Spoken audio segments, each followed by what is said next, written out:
প্রতি বছরের মতো এই বছরও রথযাত্রা মহোৎসব অনুষ্ঠিত হবে উদয়পুর জগন্নাথ বাড়ির উন্নয়ন কমিটির উদ্যোগে আগামী 27 জুন শুক্রবার বিকেল 3টায়, বুধবার দুপুর 2টায় উদয়পুর জগন্নাথ বাড়িতে সাংবাদিক সম্মেলন করে রথযাত্রা মহোৎসব নিয়ে সাংবাদিক বৈঠকে বিস্তারিত তুলে ধরে রথযাত্রা মহোৎসবের সম্পাদক অম্লান চৌধুরী জানান, রথের দড়িতে টান দিয়ে তার শুভ সূচনা করবেন রাজ্যের অর্থমন্ত্রী প্রণজিৎ সিংহ রায়।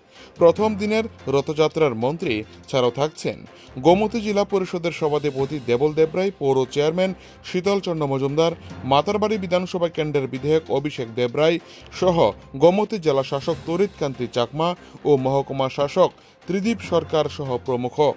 এদিন প্রথমে জগন্নাথ বাড়ি থেকে রথ বের হয়ে ভক্তদেরকে সাথে নিয়ে রবীন্দ্রকন্যার জগন্নাথদিঘি পূর্ব পার হয়ে সেন্ট্রাল রোড দিয়ে সোজা রথ নিয়ে যাওয়া হবে মহাদেব বাড়িতে। সেখানে 7 দিন অবস্থান করবেন জগন্নাথ, বলরাম ও সুভদ্রা। পরবর্তী সময় ফিরা রথে পুনরায় একই রাস্তা ধরে 3 দেবতাকে নিয়ে আসা হবে জগন্নাথ বাড়িতে। এই মহোৎসব উপলক্ষে এক বিশাল মেলা অনুষ্ঠিত হবে জগন্নাথ বাড়ির সড়কে, যা এই বছরও ব্যতিক্রম হবে না বলে জানান জগন্নাথ বাড়ি উৎসব কমিটি। এই দিনের সাংবাদিক সম্মেলনে এছাড়া ছিলেন রথযাত্রা উৎসব কমিটির সভাপতি নিবাস ধর, কোষাধ্যক্ষ পার্থ চক্রবর্তী সহ প্রমুখ। উদয়পুর থেকে নিজস্ব প্রতিনিধির রিপোর্ট, টিভি 100 বাংলা। আপনারা কতটুকু প্রস্তুত রয়েছে এবছর? কয়েক বছর আগে উদয়পুরে একটা ঘটনা হয়েছিল, তার জন্য আমরা দুঃখ প্রকাশ করছি, কিন্তু বর্তমানে আমরা সেই ব্যাপারে খুব সজাগ দৃষ্টি রাখছি এবং প্রশাসন থেকেও খুব সতর্কতা অবলম্বন করা হয়। রথের উচ্চতা এখন বর্তমান সময়ে কতটুকু আছে? 19 ফুট হবে। 18 থেকে 19? 18 ফুটই হবে। 18 ফুট।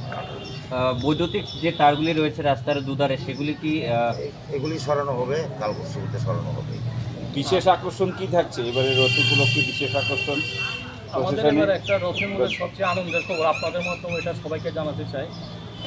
দীর্ঘ বছর কোনো সময় এটা হয়নি, এটা আমাদের গভর্নমেন্ট ক্যালেন্ডারে এবার আমাদের উদয়পুর রথযাত্রাতে সেটা আমাদের অন্তর্ভুক্ত হয়েছে। তার জন্য আমরা প্রশাসন থেকে একটা সাহায্য পেয়েছি, তার জন্য আমরা রাজ্য সরকারকে আমাদের উদয়পুর জগন্নাথ বাড়ি উন্নয়ন কমিটির পক্ষ থেকে আন্তরিক অভিনন্দন জ্ঞাপন করছি। তার সাথে আমাদের মাননীয় অর্থমন্ত্রী, এলাকার বিধায়ক সম্মানিত প্রণজিৎ সিংহ রায় মহাশয়কেও আমরা এই ব্যাপারে এবং মাননীয় জেলা সভাধিপতি দেবল দেবরায়কে আমরা আন্তরিক অভিনন্দন জ্ঞাপন করছি এই ব্যাপারে সাহায্য সহযোগিতা করার জন্য হাত ধরে। এবং এই রথযাত্রাকে সাহায্য করার জন্য আমাদের মাননীয় এসডিএম স্যার, পুলিশ প্রশাসন, তারপর হচ্ছে আমাদের বিভিন্ন স্কুলের স্টুডেন্টরা, তারপরে fire service, electric department, PWD department, তারপরে আপনার এই কেবল, আমাদের যে কেবল ডিস্ট্রিবিউশন আছে, ওরা সবাই আমাদের সহযোগিতার হাত বাড়িয়ে দিয়েছে। ওনাদের সেই সহযোগিতার মধ্যে দিয়ে আমাদের রথযাত্রাতে সুন্দরভাবে আমরা সম্পন্ন করতে পারি, আপনাদের মাধ্যমে সে বার্তা আমরা উদয়পুরবাসী, তৎসঙ্গে ত্রিপুরাবাসীকে দিতে চাই। আপনাদের মাধ্যমে সে বার্তা যাতে মানুষের ঘরে পৌঁছয় এবং সবাই যাতে এই রথযাত্রায় অংশগ্রহণ করে এই রথযাত্রাকে সুন্দরভাবে সাফল্যমণ্ডিত করে তুলতে পারে, তার জন্য আমি আমার জগন্নাথ বাড়ি উন্নয়ন কমিটির পক্ষ থেকে প্রত্যেকটা মানুষকে আন্তরিক অভিনন্দন জ্ঞাপন করছি। আমাদের রথ শুরু হবে 27 তারিখ বেলা 3টা থেকে শুরু হবে, জগন্নাথদিঘি পূর্ব পার হয়ে সেন্ট্রাল রোড হয়ে শিববাড়িতে শেষ হবে।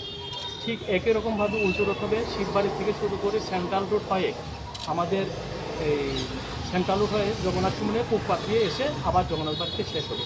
ওই দিকে একটা সাংস্কৃতিক অনুষ্ঠানের আয়োজন করা হয়েছে। আপনাদের সকলের সহযোগিতা চাই, এই সহযোগিতার মাধ্যমে যদি অনুষ্ঠানটা সুন্দরভাবে সম্পন্ন করা যায়, সবার হাত মানে সবার কাছে যদি পৌঁছে দেওয়া যায়, সেই আন্তরিক অভিনন্দন জ্ঞাপন করছি।